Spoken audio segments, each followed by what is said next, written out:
வணக்கம். மற்றொரு 7ஆம் நாள் நிகழ்ச்சியில் உங்கள் அனைவரையும் சந்திப்பதில் மகிழ்ச்சி அடைகிறோம். அதுவும் இந்த வாரத்தின் 7ஆம் நாள் நிகழ்ச்சியிலும் கடந்த 7 நாட்களில் உலகரங்கில் இடம்பெற்ற பல்வேறுபட்ட நிகழ்வுகளை, தகவல்களை, சம்பவங்களை உங்களுக்கு நாங்கள் வழங்கப் போகிறோம்.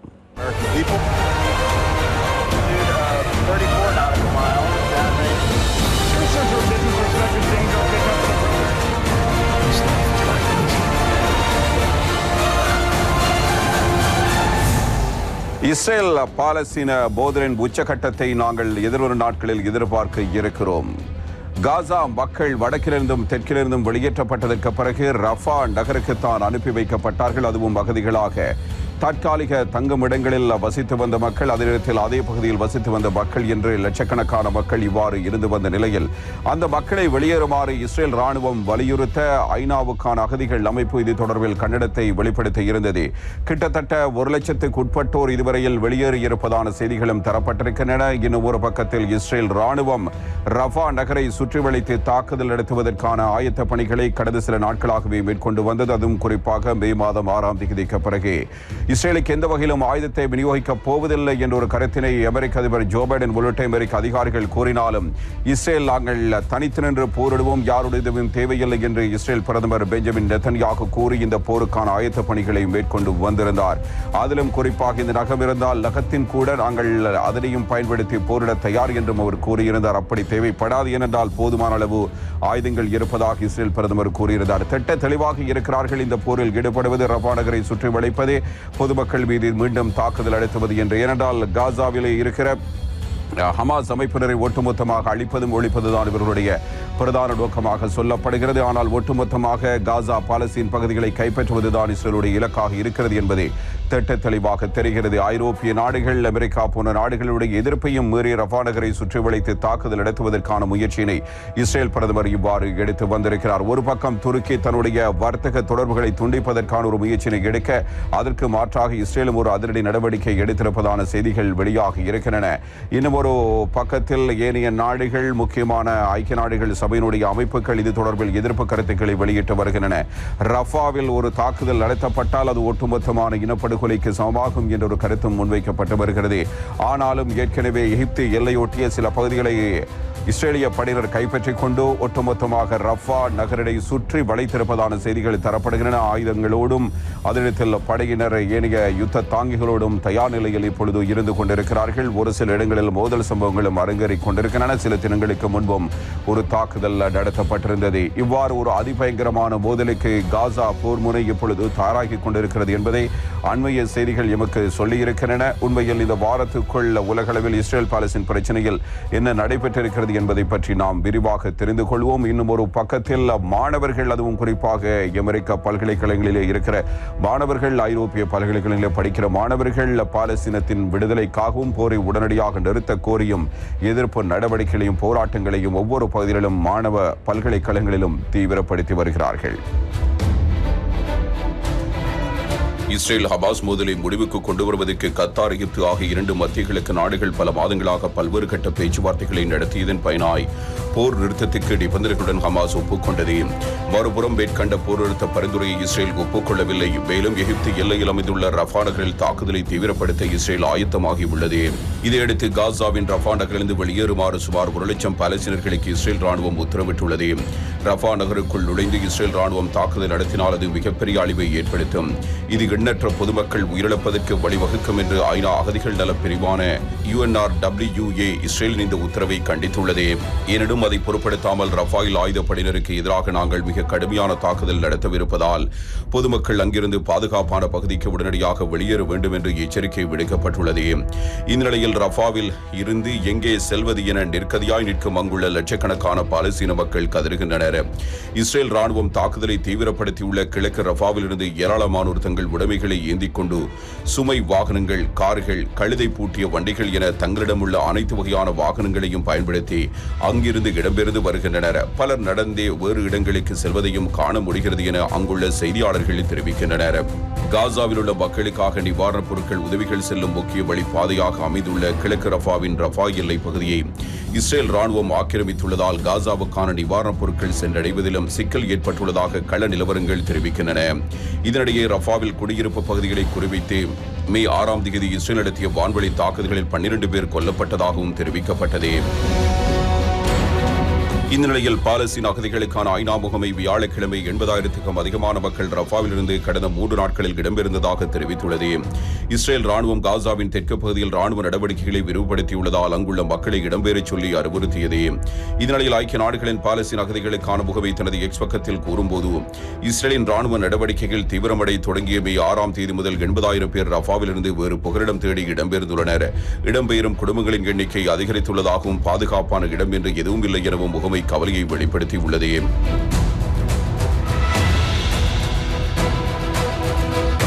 இந்த சூழலில் காசாவின் ரஃபா நகரில் தாக்குதல் நடத்த பயன்படுத்தலாம் என்ற அச்சத்தில் இஸ்ரேலுக்கான ஆயுத விநியோகத்தை அமெரிக்கா நிறுத்தி வைத்துள்ளது. இதுகுறித்து அந்நாட்டு உயர் அதிகாரி ஒருவர் கூறுகையில், இஸ்ரேலுக்கு அனுப்புவதற்காக 900 கிலோவான போரில் தனித்து நின்று சண்டையிடவும் தயார் என இஸ்ரேல் பிரதமர் பெஞ்சமின் நெத்தன்யாகு கூறியிருக்கிறார். இது தொடர்பாக இஸ்ரேல் பிரதமர் பெஞ்சமின் நெத்தன்யாகு கூறுகையில், ஹமாஸுக்கு எதிரான போரில் தனித்து நின்று சண்டையிட வேண்டிய சூழல் உருவானால் தனித்து நிற்கவும் தயார். விரல் நகங்களால் கூட நாங்கள் சண்டை போடுவோம், ஆனால் விரல் நகங்களை விட பலமான ஆயுதங்கள் எங்களிடம் உள்ளன என்றார்.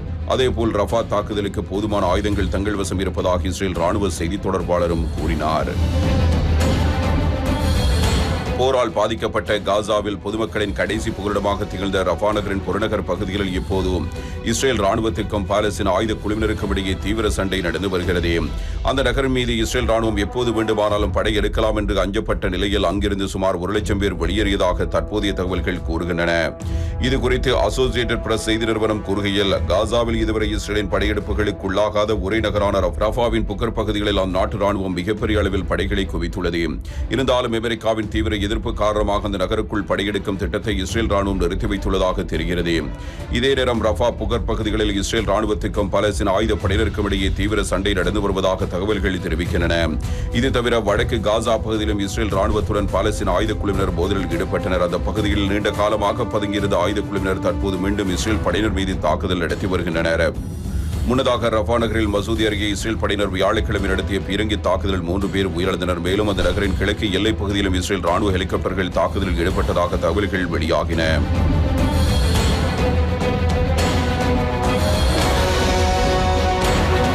முதலில் வடக்கு காசாவில் கடுமையான தாக்குதல் நடத்திய இஸ்ரேல் அங்கிருந்து தெற்கு காசாவுக்கு பொதுமக்கள் இடம்பெயர உத்தரவிட்டது. பின்னர் தெற்கு காசாவிலும் இஸ்ரேல் ராணுவம் தனது தாக்குதலின் தீவிரத்தை அதிகரித்தது. இறுதியாக தங்களால் பாதுகாப்பு மண்டலமாக அறிவிக்கப்பட்டிருந்த எகிப்து எல்லையொட்டி அமைந்துள்ள ரஃபா மீதும் படையெடுக்கப் போவதாக இஸ்ரேல் ராணுவம் அறிவித்தது.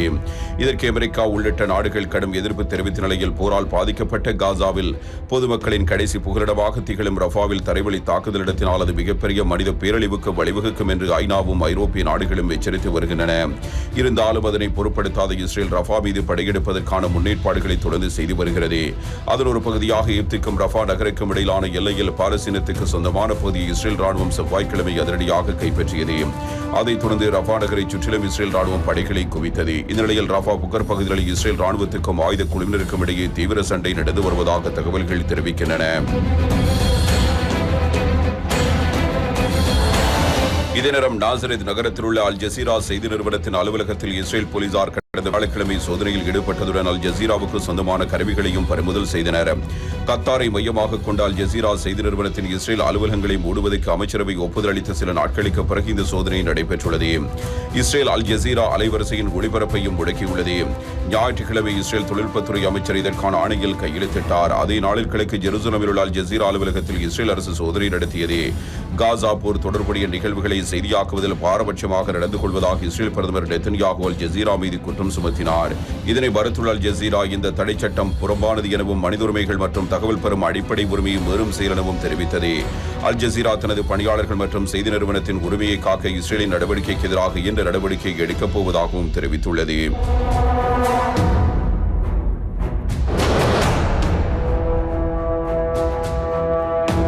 இதனிடையில் காசாவில் நாளுக்கு நாள் நிலைமை மோசமடைந்து வருவதாலும் இஸ்ரேலால் ஏற்படும் பாதிப்புகள் நீடிப்பதாலும் இஸ்ரேலுடனான வர்த்தக நடவடிக்கைகளை துருக்கி அரசு நிறுத்தி வைத்துள்ளது.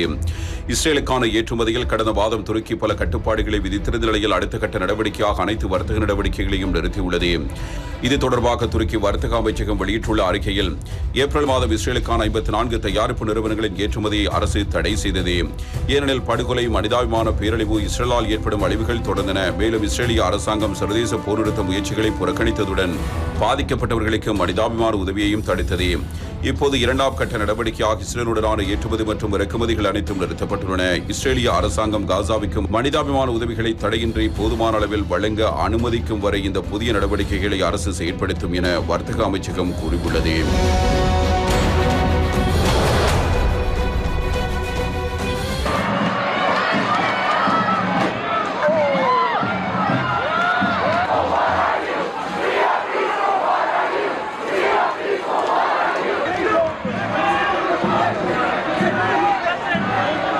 இதேவேளை காசா மீது இஸ்ரேல் நடத்தி வரும் போருக்கு எதிராகவும் பாலஸ்தீனத்துக்கு ஆதரவாகவும் அமெரிக்காவில் போராட்டம் தீவிரமடைந்தது. பொதுவெளியில் நடந்த போராட்டங்கள் நாளுக்கு நாள் தீவிரமடைந்து கல்வி நிறுவனங்களுக்குள்ளும் பரவியுள்ளன. இதனால் பிரபல பல்கலைக்கழகங்கள், கல்லூரிகள் போராட்டக் களங்களாக மாறியுள்ளன.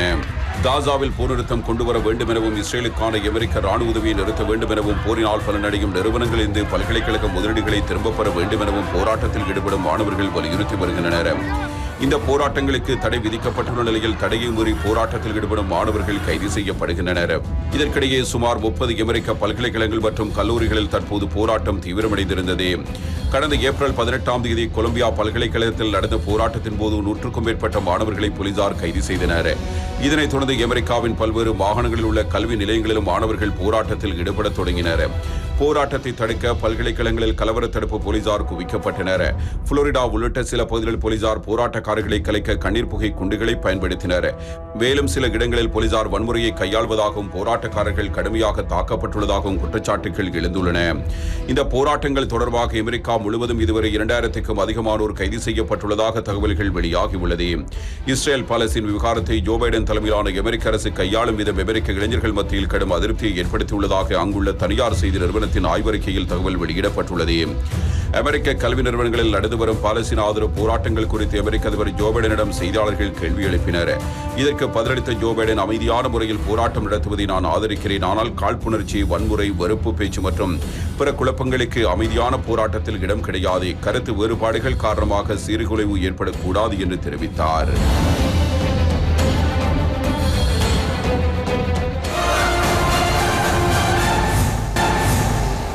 யுக்ரைன் மீது தாக்குதலை நடத்துவதை இன்னமும் ரஷ்யா கைவிடவில்லை. அண்மையில் காகேவ் நகர் மீதும் அதிரடி தாக்குதல்கள் நடத்தப்பட்டதான செய்திகள் வெளியாகி இருந்தன. இவ்வாறான தாக்குதல் ஒரு பக்கம் இருக்க, ஏனைய நாடுகள் உதவிகளும் யுக்ரைனுக்கு கிடைத்துக் கொண்டிருக்க, யுக்ரைன் அதிபர் ஜெலன்ஸ்கியை கொலை செய்வதற்கான முயற்சியில் ரஷ்யா ஈடுபட்டிருப்பதான ஒரு தகவலும் வெளியாகி இருக்கிறது. திடுக்கிடும் தகவலாக மாறியிருக்கிறதா என்று கேட்டால் நிச்சயமாக ஆம். இது தொடர்பில் யுக்ரைனிய அதிகாரிகள் 2 பேர் கைது செய்யப்பட்டிருக்கிறார்கள் என்ற செய்திகளும் தரப்படுகின்றன. ஆனால் இதனை ரஷ்யா முற்றுமுழுதாக மறுத்துவிட்டது. இந்த சூழ்நிலைக்கு மத்தியில் ரஷ்யாவினுடைய 5வது ஜனாதிபதியாக மீண்டும் புட்டின் பதவியேற்றிருக்கிறார் என்ற செய்திகளும் வெளிப்படுத்தப்பட்டிருக்கிறது. அவர்கள் நெருக்கமான ஒருவர் தான் பிரதமராகவும் வந்திருக்கிறார். இந்த நிலையில் யுக்ரைனின் 2வது பெரிய நகரமான கார்கிவ் மீது ரஷ்யா ட்ரோன் தாக்குதலை நடத்தியது. அந்த ட்ரோன்கள் கார்கிவ் நகரில் மக்கள் குடியிருப்பு பகுதிகளை தாக்கின. இதில் கட்டடங்கள் தீப்பிடித்து இருந்தன. உடனே தீயணைப்பு வீரர்கள் விரைந்து வந்து கடும் போராட்டத்துக்கு பின் தீயை அணைத்தனர். இந்த தாக்குதல் ஒரு குழந்தை உட்பட 4 பேர் படுகாயமடைந்தனர். இதுகுறித்து கார்கிவ் பிராந்திய கவர்னர் சினிஹூப்பு கூறும்போது, ஒஸ்னோவியான்ஸ்கி பகுதியில் உள்ள பொதுமக்களின் உட்கட்டமைப்பு மீது ரஷ்யா ட்ரோன் தாக்குதல்களை நடத்தியது. கீழே விழுந்த ட்ரோன்களால் பெரிய அளவில் தீப்பிடித்தது என்றார். இதனிடையே யுக்ரைன் அதிபர் வோலோடிமிர் செலன்ஸ்கி எதிராக குற்ற வழக்கு ஒன்றை ரஷ்யா பதிவு செய்துள்ளது. மேலும் அவரை தேடப்படுவோர் பட்டியலும் ரஷ்யா வைத்துள்ளது. இதுகுறித்து ரஷ்யாவின் டாஸ் செய்தி நிறுவனம் வெளியிட்ட செய்தியில், ரஷ்ய உள்துறை அமைச்சரின் தகவலின்படி ரஷ்யாவின் தேடப்படுவோர் பட்டியலில் யுக்ரைன் அதிபர் வோலோடிமிர் செலன்ஸ்கி உள்ளார். ஆனால் வேறு எந்த தகவலும் இல்லை என தெரிவித்துள்ளது.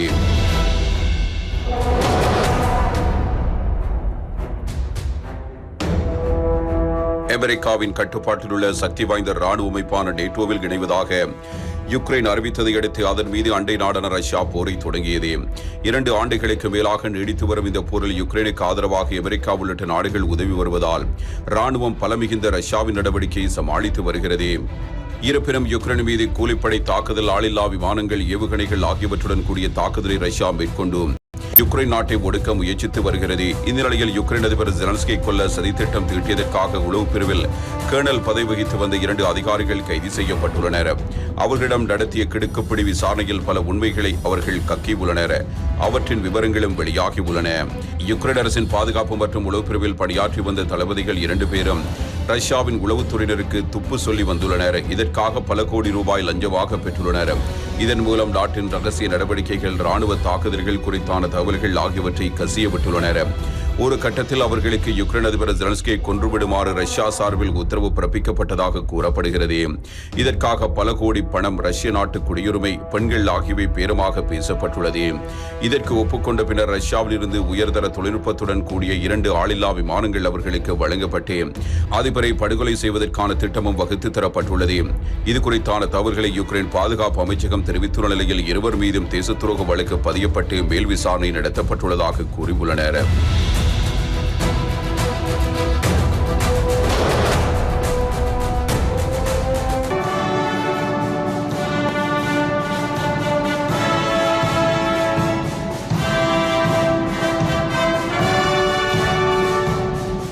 ரஷ்யாவின் புதிய அதிபரை தேர்வு செய்வதற்கான தேர்தல் கடந்த மார்ச் மாதம் நடைபெற்றது. இந்த தேர்தலில் தற்போதைய அதிபர் விளாடிமிர் புட்டின் மீண்டும் களமிறங்கினார்.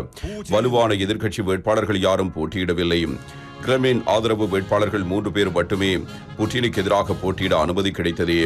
அவர்களும் யுக்ரைன் மீது புட்டின் அரசாங்கம் நடத்தி வரும் போருக்கு எதிராக கருத்து தெரிவிக்கவில்லை. இதனால் புட்டின் வெற்றி பெறுவது நிச்சயம் என்ற நிலை இருந்தது.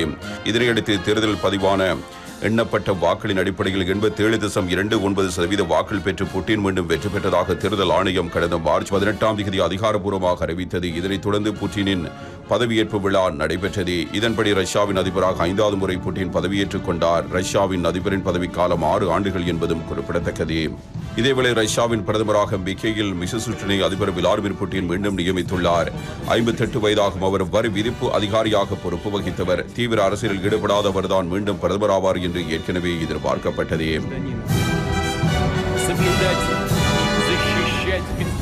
இந்திய தேர்தலில் அமெரிக்காவினுடைய தலையீடு அதிகமாக இருப்பதாக ரஷ்ய அதிகாரிகள் குற்றஞ்சாட்ட அமெரிக்காவு இதை முற்றுமுழுதாக மறுத்திருக்கிறது. எந்த நாட்டுடைய தேர்தலிலும் தலையிட வேண்டிய அவசியம் தங்களுக்கு இல்லை என்பது அமெரிக்காவினுடைய வாதமாக முன்வைக்கப்பட்டிருக்கிறது. அமெரிக்க அரசின் கீழ் இயங்கும் சர்வதேச மத சுதந்திரத்துக்கான அமெரிக்க ஆணையம் என்ற அமைப்பு அண்மையில் தாக்கல் செய்த அறிக்கையில் இந்தியா உள்ளிட்ட 11 நாடுகளில் மத சுதந்திரத்தின் நிலையை கண்காணிக்க வேண்டும் என கூறியிருந்தது. இந்த பட்டியலில் இந்தியா 5வது இடத்தில் இருந்தது. இதனை நிராகரித்த மத்திய அரசு இந்தியாவின் தேர்தல் நடவடிக்கையில் USCIRF அமைப்பு தலையிட முயற்சி செய்வதாக பதில் அளித்திருந்தது. இந்த நிலையில் ஆதாரம் இல்லாத குற்றச்சாட்டுகள் மூலம் நாடாளுமன்ற தேர்தலில் ஸ்திரமற்ற இந்தியாவை உருவாக்க அமெரிக்கா முயற்சி செய்கிறது என ரஷ்யா குற்றஞ்சாட்டியுள்ளது. இது தொடர்பாக ரஷ்ய வெளியுறவு அமைச்சகத்தின் செய்தி தொடர்பாளர் மரியா ஜக்கரோவா கூறும்போது, இந்தியாவின் மத சுதந்திரம் குறித்து ஆதாரமற்ற குற்றச்சாட்டுகளை அமெரிக்கா கூறி வருகிறது. இந்தியாவில் உள்நாட்டு அரசியல் சூழ்நிலையை சமநிலைப்படுத்தாமல் தேர்தலை சிக்கலுக்குள்ளாக்குவதே அமெரிக்காவின் நோக்கமாக உள்ளது. இந்திய விவகாரங்களில் அமெரிக்கா தலையிடுவதை அந்நாட்டின் அறிக்கை தெளிவாக எடுத்துக்காட்டி உள்ளது என்று தெரிவித்துள்ளார். இந்த நிலையில் இந்தியாவில் நடைபெற்று வரும் நாடாளுமன்ற தேர்தலில் அமெரிக்கா தலையிடுவதாக ரஷ்யா முன்வைத்த குற்றச்சாட்டுகளை அமெரிக்கா மறுத்துள்ளது. இதுகுறித்து செய்தியாளர்களிடம் பேசிய அமெரிக்க செய்தி தொடர்பாளர் மேத்யூ மில்லர், நிச்சயமாக இல்லை, நாங்கள் இந்திய மக்களவை தேர்தலில் தலையிடவில்லை. அது இந்திய மக்கள் எடுக்க வேண்டிய முடிவு. இந்தியா மட்டுமல்ல, உலகின் எந்த ஒரு நாட்டு தேர்தல் விவகாரத்திலும் நாங்கள் தலையிடுவதில்லை என்றார். உலகம் முழுவதும் கொரோனாவினை அழிப்பதற்கும் ஒழிப்பதற்கும் AstraZeneca தடுப்பூசி பயன்படுத்தப்பட்டது. அதில் சில குறைபாடுகள் இருக்கிறது, பக்க விளைவுகள் இருக்கிறது என்பதை அண்மையில் ஏற்றுக்கொண்டிருந்தது அந்த நிறுவனம். அதனைத் தொடர்ந்து மீண்டும் அவற்றை திரும்பப் பெறுவதற்கான முயற்சியிலும் அந்த நிறுவனம் ஈடுபட்டிருக்கிறது. இதற்கு பிறகு விநியோகிக்கப் போவதில்லை என்றும் கூறியிருக்கிறது. சீனாவின் வூஹான் மாகாணத்தில் கடந்த 2019ஆம் ஆண்டு டிசம்பர் மாதம் கொரோனா வைரஸ் கண்டறியப்பட்டது. அதன் பின்னர் கொரோனா வைரஸ் உலகம் முழுவதும் பரவி பெரும் உயிரிழப்பை ஏற்படுத்தியது. கொரோனா வைரஸால் உலகம் முழுவதும் 68,80,000க்கும் மேற்பட்டோர் உயிரிழந்துள்ளனர். கொரோனா வைரஸை தடுக்க பல்வேறு நிறுவனங்கள் தடுப்பூசிகளை உருவாக்கின. அவற்றில் இங்கிலாந்தைச் சேர்ந்த பக்க விளைவுகள் ஏற்படும் என AstraZeneca இங்கிலாந்து நீதிமன்றத்தில் தெரிவித்திருந்த நிலையில் தற்போது உலகம் முழுவதும் தங்கள் நிறுவனத்தின் தடுப்பூசியை திரும்பப் பெற்றுள்ளது. இந்த சம்பவம் உலகளவில் பெரும் பரபரப்பையும் ஏற்படுத்தியுள்ளது. அமெரிக்காவில் பெண்ணொருவர் தன்னுடைய 3 வயது மகனை கொலை செய்துவிட்டு தானும் தற்கொலை செய்து கொண்டிருக்கிறார். இந்த தாய் ஏன் தற்கொலை செய்து கொண்டிருக்கிறார் என்பது பற்றி போலீசார் சில திடுக்கிடும் தகவல்களை வெளிப்படுத்தி இருக்கிறார்கள். இது இவ்வாறு தான் நடைபெற்றது என்றால், இன்னும் ஒரு பக்கத்தில் சீனாவில் கத்திக்குத்து தாக்குதல் இடம்பெற்றிருக்கிறது.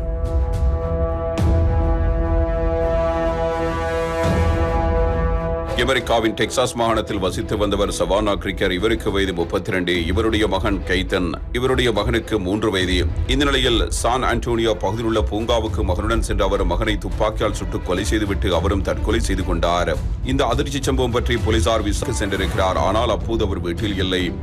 ஆத்திரத்தில் இருந்த கிரிகர் அந்த வீட்டை அடித்து நொறுக்கி சேதப்படுத்திவிட்டு தன்னுடைய வீட்டுக்கு திரும்பினார். இதன் பின்னர் கிரிகர் வீட்டில் இருந்த திருமண புகைப்படங்கள் உள்ளிட்டவற்றை 2 முறை துப்பாக்கியால் சுட்டிருக்கிறார். முன்னாள் கணவருக்கு வீடியோ மற்றும் SMS செய்திகளையும் அனுப்பியுள்ளார். அதில் ஒன்றில் வீட்டுக்கு போனால் ஒன்றும் இருக்காது, உங்களுக்கென உண்மையில் எதுவும் இல்லை என பேசியுள்ளார். இந்த நாளின் முடிவில் உங்களுக்கு என்று எதுவும் இருக்காது என்றும் அவர் பேசியுள்ளார். கிரிகர் மற்றொரு வீடியோவில் தன்னுடைய 3 வயது மகனிடம் அப்பாவுக்கு குட் பை சொல்லு என கூறியிருக்கிறார். இதனால் வாழ்க்கையை முடித்துக் கொள்ளும் முடிவை அவர் எடுத்துள்ளது தெரிகிறது. கடைசியாக பூங்காவில் இருவரும் அமர்ந்திருக்கும் காட்சிகள் கிரிகரிடம் இருந்து கைப்பற்றப்பட்ட மொபைல் போனில் இருந்துள்ளது. அந்த இடத்தில் இருந்தே அவர்கள் இருவரின் உடல்களும் மீட்கப்பட்டன. இதில் அவர்களின் தலைப்பகுதிகளில் குண்டுகள் பாய்ந்து உயிரிழந்தது தெரியவந்துள்ளது. மகனை துப்பாக்கியால் சுட்டு கொலை செய்துவிட்டு தாய் தற்கொலை செய்த சம்பவம் அந்த பகுதியில் அதிர்ச்சியை ஏற்படுத்தியுள்ளது. கசகஸ்தான் நாட்டின் முன்னாள் அமைச்சர் ஒருவர் தன்னுடைய மனைவியை தாக்கிய விதத்தை பார்க்கிற பொழுது ஆச்சரியம் அளிக்கிறது. இப்படியுமா ஒரு மனைவியை தாக்குவார்கள் என்று கேட்கிற அளவுக்கு 8 மணி நேரமாக ஒரு மனைவியை தாக்கி கடைசி நேரத்தில் அந்த மனைவி அங்கு தப்பியோடுவதும் இங்கு தப்பியோடுவதுமாக ஓடி பார்த்தாலும் கடைசியில் அவருடைய உயிரை காப்பாற்ற முடியாத சூழ்நிலையில் அவர் உயிரிழக்கிறார். இது தொடர்பில் சம்பந்தப்பட்ட முன்னாள் அமைச்சர் இந்த கணவர் இப்பொழுது கைது செய்யப்பட்டு நீதிமன்ற விசாரணைகளுக்கு உட்படுத்தப்பட்டிருக்கிறார். இது ஒரு நாட்டில் இடம்பெற்ற சம்பவம். இன்னும் ஒரு பக்கம் ஆஸ்திரேலியாவில் இருக்கிற ஒரு பெண் எம்பிக்கு நடந்திருக்கிற அவலத்தை பாருங்கள். அவருக்கு மயக்க மருந்தை கொடுத்து பாலியல் பலாத்காரம் செய்திருக்கிறார்கள் என்பதை அவரை ஒப்புக்கொண்டிருக்கிற சம்பவம் நடந்திருக்கிறது. ஆஸ்திரேலிய நாட்டில் பெண்களுக்கு பாதுகாப்பு இல்லை என்ற கருத்துக்களும் வெளியாக அதற்கு எதிரான நிலைப்பாடுகளை எடுக்க வேண்டும் என்பதாக அந்நாட்டின் பிரதமரும் கூறியிருக்கிறார்.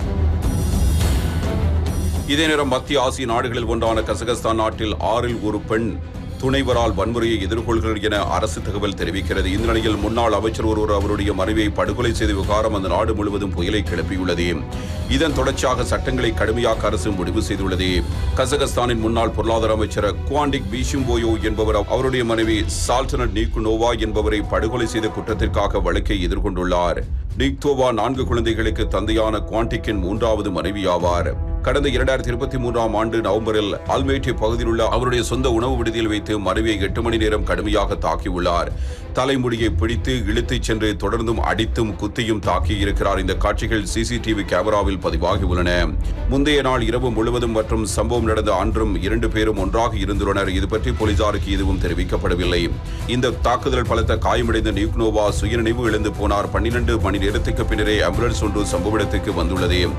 ஆனால் அவர் உயிரிழந்து விட்டார் என தெரிவிக்கப்பட்டுள்ளது. வீடியோவில் அந்த பெண்ணை முன்னாள் அமைச்சர் குவாண்டிக் தரதரவென இழுத்துச் சென்று ஒரு மூலையில் தள்ளுகிறார். அதன் பின்னர் அடித்து உதைக்கிறார். தப்பி குளியலறைக்கு சென்ற அவரை கதவை உடைத்துக் கொண்டு உள்ளே சென்று வெளியே இழுத்து தாக்குகிறார். இதில் நிக்னோவாவின் முகம், தலை, கைகள் மற்றும் பல இடங்களில் காயங்கள் ஏற்பட்டு உள்ளன. இது பற்றி உச்சநீதிமன்றத்தில் வழக்கு நடந்து வருகிறது. ஆனால் நிக்னோவா அவராகவே காயங்களை ஏற்படுத்திக் கொண்டு உயிரிழந்து விட்டார் என நீதிமன்றத்தில் குவாண்டிக் வாதிட்டுள்ளார். இந்த வழக்கில் அவருக்கு 20 வருட சிறை தண்டனை கிடைக்கக்கூடும் என கூறப்படுகிறது. இதனைத் தொடர்ந்து அந்நாட்டில் துணைவரை துன்புறுத்துவதற்கு எதிரான சட்டங்களை கடுமையாக்க மசோதா கொண்டுவரப்பட்டுள்ளது. இந்த மசோதாவில் அதிபர் காசிம் ஜோமத் தொகோயேவ் கையெழுத்திட்டுள்ளார்.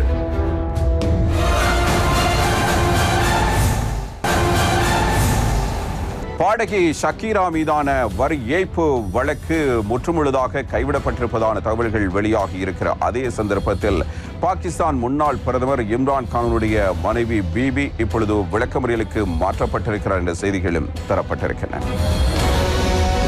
கொலம்பியாவைச் சேர்ந்த உலக புகழ்பெற்ற பாடகி ஷக்கீரா மீது சுமத்தப்பட்டுள்ள 6.6 மில்லியன் யூரோக்கான வரி மோசடி வழக்கை முடித்து வைப்பதாக புதன்கிழமை ஸ்பானிய அதிகாரிகள் தெரிவித்தனர். போதுமான ஆதாரங்கள் இல்லாததால் 2018 நிதியாண்டுக்கான ஷக்கீராவின் வரி ஏய்ப்பு விசாரணையை முடிப்பதாக பார்சிலோனிய பொருளாதார குற்றப்பிரிவு அலுவலகம் வெளியிட்ட குறிப்பில் தெரிவிக்கப்பட்டுள்ளது. 2018ஆம் ஆண்டு பாடகி ஷக்கீரா சில நிறுவனங்களுடன் இணைந்து வரி மோசடியில் ஈடுபட்டதாக குற்றஞ்சாட்டப்பட்டது. ஒரு மாதத்துக்கு பிறகு ஷக்கீரா 6.6 மில்லியன் யூரோ பணத்தை செலுத்தியதாக அவரின் முகவர் தெரிவித்துள்ளார். 2012 மற்றும் 2014 அவர் ஈட்டிய வருவாய் தொடர்புடைய மற்றொரு வரி மோசடி வழக்குக்கு கடைசி நேரத்தில் வரி கட்டி தீர்வு தேடினார் ஷக்கீரா. அரசுக்கு செலுத்த வேண்டிய வரியின் 14.5 மில்லியன் யூரோ அளவுக்கு அவர் மோசடி செய்ததாக ஸ்பானிய அதிகாரிகள் தெரிவித்தனர். அவர் ஸ்பெயினுக்கு 2015க்கு பிறகு இடம்பெயர்ந்ததாக வாதிட்டார்.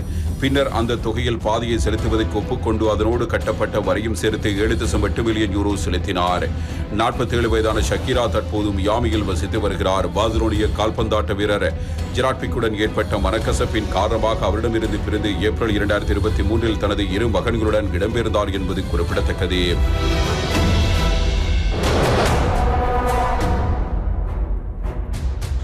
பாகிஸ்தான் முன்னாள் பிரதமர் இம்ரான் கான் பல்வேறு ஊழல் வழக்குகளில் கைது செய்யப்பட்டுள்ளார். இந்த நிலையில் இஸ்லாமிய நடைமுறைக்கு எதிரான திருமணம் செய்தது தொடர்பான வழக்கில் இம்ரான் கான் மற்றும் அவரது மனைவி புஷ்ரா பீபிக்கு தலா 7 ஆண்டுகள் சிறை தண்டனை விதித்து பாகிஸ்தான் நீதிமன்றம் தீர்ப்பு வழங்கியுள்ளது. இம்ரான் கான் மனைவி வீட்டுச் சிறையில் வைக்கப்பட்டிருந்தார். எனினும் வீட்டில் கெட்டுப்போன உணவை வழங்கினர் என பிபி குற்றச்சாட்டு கூறியதுடன் பாதுகாப்பு காரணங்களை முன்னிட்டு தன்னை சிறைக்கு கொண்டு செல்லும்படி அவர் கேட்டுக்கொண்டார். இதனைத் தொடர்ந்து பாகிஸ்தானில் உள்ள நீதிமன்றம் ஒன்று அவருடைய கோரிக்கை ஏற்று சிறைக்கு செல்ல ஒப்புதல் அளித்துள்ளது. இதனை அவருடைய வழக்கறிஞர் கூறியுள்ளார். இதனால் வீட்டு காவலில் வைக்கும்படி அரசு உத்தரவிட்டதற்கு பதிலாக அவர் சிறைக்கு கொண்டு செல்லப்பட்டார். இதன்படி ராவல்பிண்டியில் உள்ள அடியாலா சிறைக்கு அவர் மாற்றப்பட்டுள்ளார். இந்த சிறையிலேயே இம்ரான் கான் 14 வருட சிறை தண்டனையை முன்னிட்டு அடைக்கப்பட்டிருக்கிறார். எனினும் கெட்டுப்போன உணவை அதிகாரிகள் வழங்கினர் என்ற குற்றச்சாட்டை அவர்கள் மறுத்துள்ளனர். பொருளாதாரத்தை மேம்படுத்துவதற்கு கஞ்சாவை அதிக அளவில் வளர்க்க வேண்டும் என்ற முடிவில் பாகிஸ்தான் இருக்கிறது. அண்மை காலமாகவே இது பற்றி பேசப்பட்டது. பொருளாதார வளர்ச்சியில் இது ஒரு முக்கியமான விடயமாக மாறப்போகிறது. எனவே சட்டபூர்வமாக்கும் நடவடிக்கை அந்த நாடு எடுக்கப் போகிறது. இதே நேரத்தில் ஆசியாவிலேயே முதல் முறையாக கஞ்சாவினை சட்டபூர்வமாக அங்கீகரித்த நாடுதான் தாய்லாந்து. இந்த தாய்லாந்து நாடு நாங்கள் எடுத்த முடிவு சரியானது தானா, இந்த முடிவினை மாற்ற வேண்டும், இதனை சட்டபூர்வமற்றதாக மாற்ற வேண்டும் என்கிற முடிவுக்கு இப்பொழுது தாய்லாந்து வந்திருக்கிறது. ஆனால் பாகிஸ்தான் புதிதாக ஆரம்பிக்க இருக்கிறது. தாய்லாந்தினுடைய இந்த முடிவு எப்படி அமையப் போகிறது என்பது அந்த நாட்டினுடைய அரசாங்கத்தின் கைகளில் இருக்கிறது. எது எப்படி இருப்பினும் பாகிஸ்தான் தன்னுடைய பொருளாதாரத்தை வளர்க்க கஞ்சா செய்கையினை அதிகரிக்க முடிவு செய்திருக்கிறது. இதனை சட்டபூர்வமாக்குவதற்கான முடிவினை எடுக்க தாய்லாந்து ஏற்கனவே இதனை சட்டபூர்வமாக்குவதற்கு எடுத்த முடிவினை மாற்றியமைப்பதற்கான முயற்சியில் ஈடுபட்டு வருகிறது. தற்போதுள்ள பொருளாதார நெருக்கடியை சமாளிக்க மருத்துவ பயன்பாட்டுக்கு கஞ்சா சாகுபடியை சட்டபூர்வமாக்க பாகிஸ்தான் அரசு முடிவெடுத்துள்ளதாக தகவல்களில் தெரிவிக்கின்றன. கஞ்சா சாகுபடி மட்டும்தான் தனது பொருளாதாரத்தை உயர்த்த முயல்கிறது. ஐநா சட்டத்தின்படி ஒரு நாடு கஞ்சா தொடர்பான பொருட்களை உற்பத்தி வர்த்தகம் செய்ய விரும்பினால் அந்த நாடு கஞ்சா விநியோக சங்கிலியை கண்காணிக்க ஒரு கட்டமைப்பை கொண்டிருக்க வேண்டும் என தெரிவிக்கிறது. கஞ்சா விநியோக சங்கிலியை கண்காணிக்க ஒரு கூட்டமைப்பை கொண்டிருக்க வேண்டும் என தெரிவிக்கிறது. தவறான நோக்கங்களுக்காக கஞ்சாவை பயன்படுத்தினால் அதற்கு கடுமையான அபராதம் விதிக்கப்படும் என்று பாகிஸ்தான் அரசு அறிவித்துள்ளது. தனிநபர்களுக்கு அபராதமாக பாகிஸ்தான் ரூபாயில் 10 லட்சம் முதல் 1 கோடியும், நிறுவனங்களுக்கு 1 கோடி முதல் 20 கோடியும் விதிக்கப்படும் என்றும், இந்த விதிமுறைகளுக்கு உட்பட்டு கஞ்சா வளர்ப்பதற்கான உரிமம் பாகிஸ்தான் அரசால் வழங்கப்படும் என்றும் அறிவித்துள்ளது.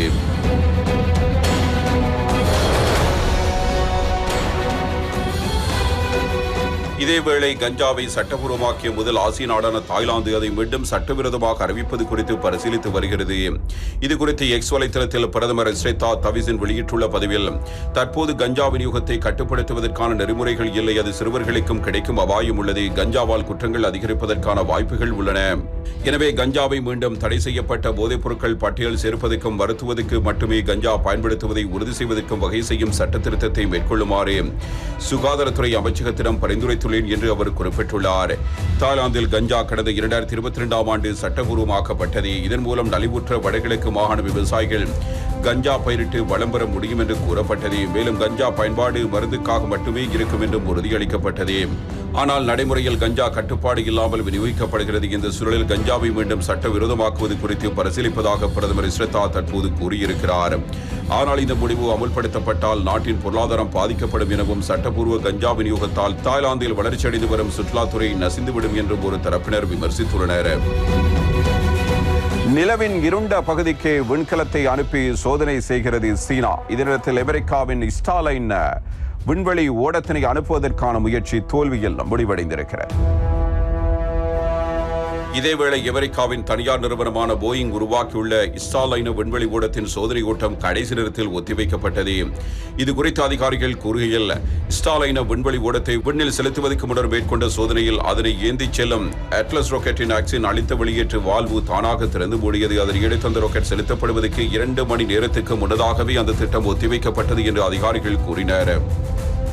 இந்திய வம்சாவளியைச் சேர்ந்த அமெரிக்க விண்வெளி வீராங்கனை சுனிதா வில்லியம்ஸ் மற்றொரு நாசா விண்வெளி வீரர் பச் வில்மோர் ஆகியோருடன் ஸ்டார்லைன் விண்வெளி ஓடம் சோதனை முறையில் முதல் முறையாக செவ்வாய்க்கிழமை விண்ணில் செலுத்தப்படுவதாக இருந்தது.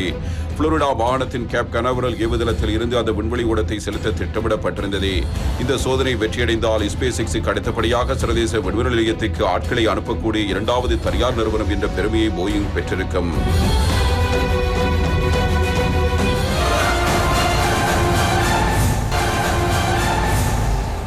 உலகளவில் இயற்கை அனர்த்தங்கள் என்பது சொல்லிக் கொண்டு வருவதில்லை. ஆனால் மனிதன் செய்திருக்கிற அழிவுகரமான வேலைகளை பார்க்கிற பொழுது எந்த நேரத்தில் எந்த நாட்டில் இயற்கை அனர்த்தம் ஏற்படும் என்பதே தெரியாது. அந்த அளவுக்கான இயற்கை அனர்த்தங்கள் இந்த வாரத்திலும் பிரேசில், இந்தோனேஷியா போன்ற நாடுகளில் இடம்பெற்றிருக்கின்றன. அதனத்தில் செனகல் நாட்டில் ஓடுபாதை விட்டு வெளியேறிய விமானம் குறித்தான ஒரு தகவலும் வெளியாகி இருக்கிறது. இவை குறித்து இப்போது நாங்கள் அவதானத்தினை செலுத்தலாம். இதேவேளை இந்தோனேஷிய நாட்டின் தெற்கே சுலவசி மாகாணத்தில் லுவு பகுதியில் கடந்த வெள்ளிக்கிழமை கனமழை பெய்தது. இதனால் பல இடங்களில் வெள்ளப்பெருக்கு ஏற்பட்டது. தொடர்ந்து நிலச்சரிவுகளும் ஏற்பட்டன. இதில் சிக்கி மொத்தம் 15 பேர் வரை உயிரிழந்துள்ளனர். 2 பேர் காயமடைந்தனர். 100 வீடுகள் வரை சேதமடைந்துள்ளன. 42 பேர் வெள்ள நீரில் அடித்துச் செல்லப்பட்டுள்ளனர். 4 சாலைகளும் ஒரு பாலமும் சேதமடைந்துள்ளன. வெள்ளம் மற்றும் நிலச்சரிவு பாதிப்புகளிலிருந்து தப்பிப்பதற்காக 115 பேர் மீட்கப்பட்டு மசூதிகள் அல்லது அவர்களுடைய உறவினர்களின் வீடுகளில் தங்க வைக்கப்பட்டுள்ளனர் என அந்நாட்டின் பேரிடர் மேலாண் கழகம் தெரிவித்துள்ளது. இந்தோனேஷியாவின் மழைக்காலங்களில் நிலச்சரிவு ஏற்படக்கூடிய ஆபத்து அதிகம் காணப்படுகிறது. சில பகுதிகளில் காடுகள் அழிப்பு மற்றும் நீண்ட நேரம் மழைப்பொழிவு போன்றவற்றால் நிலைமை மோசமடைந்துள்ளது. அவர்களை அதிகாரிகள் வதித்தனர். இந்த சம்பவத்தால் அங்கு பெரும் பரபரப்பு ஏற்பட்டது. இதனையடுத்து டக்கார் விமான நிலையம் தற்காலிகமாக மூடப்பட்டது.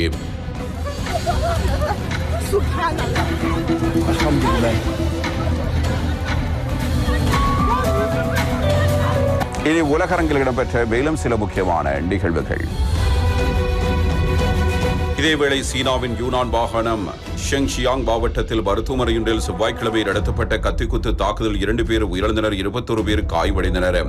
அந்த மருத்துவமனைக்கு காலை சுமார் 11 மணிக்கு வந்த ஒருவர் அங்கிருந்தவர்களை சரமாரியாக கத்தியால் குத்தியதாக அதிகாரிகள் தெரிவித்தனர். இருந்தாலும் தாக்குதல் நடத்திய நபர் பிடிபட்டாரா என்பது குறித்து இதுவரை தகவல் இல்லை. சீனாவில் பொதுமக்கள் துப்பாக்கி வைத்திருப்பது சட்டத்துக்கு எதிரானதாகும். இருந்தாலும் அங்கு பொது இடங்களில் சரமாரி கத்திக்குத்து தாக்குதல்கள் அண்மை காலமாக அதிகரித்து வருகிறது. இதே யூனான் மாகாணத்தில் இதேவேளை வங்காளதேசத்தில் கோடை வெயில் சுட்டரித்து வருகிறது. நாட்டின் பெரும்பாலான பகுதிகளில் மிக கடுமையான வெப்ப அலை வீசுகிறது. இதனால் பகல் நேரங்களில் பொதுமக்கள் பெரும்பாலானோர் வீடுகளிலேயே முடங்கி கிடக்கிறார்கள். இந்நிலையில் கடந்த 2 வாரங்களில் மட்டும் கடுமையான வெப்பம் காரணமாக 15 பேர் உயிரிழந்திருப்பதாக அரசு உறுதி செய்துள்ளது. பெரும்பாலான இறப்புகள் மக்குரா மாவட்டத்தில் பதிவாகியுள்ளன. இந்த மாவட்டத்தில் கடந்த வாரம் 43.8 டிகிரி செல்சியஸ் வெப்பம் பதிவாகி இருந்தது. கோடை வெப்பத்தை சமாளிக்க நாடு முழுவதும் உள்ள பள்ளிகள், கல்லூரிகள், மதரசாக்கள் மற்றும் தொழில்நுட்ப கல்வி நிறுவனங்களை கடந்த வாரம் அரசு மூடியது குறிப்பிடத்தக்கது. புவி வெப்பமடைவதால் பாதிக்கப்பட்ட நாடுகளில் ஒன்றான வங்காளதேசத்தில் சீரற்ற மழை மற்றும் அதிக வெப்பநிலை காரணமாக வரும் ஆண்டுகளில் வெப்ப அலைகள் அதிகரிக்க வாய்ப்புள்ளதாக நிபுணர்கள் தெரிவித்தனர். இத்துடன் இந்த வாரத்தின் 7ஆம் நாள் நிகழ்ச்சியை நிறைவுக்கு வருகிறது. தயாரிப்பில் உதவிய MS அஃபானுக்கு நன்றி கூறி இன்றைய நிகழ்ச்சியிலிருந்து விடைபெற்றுக் கொள்கின்றேன். மீண்டும் அடுத்த வாரம் சந்திப்போம்.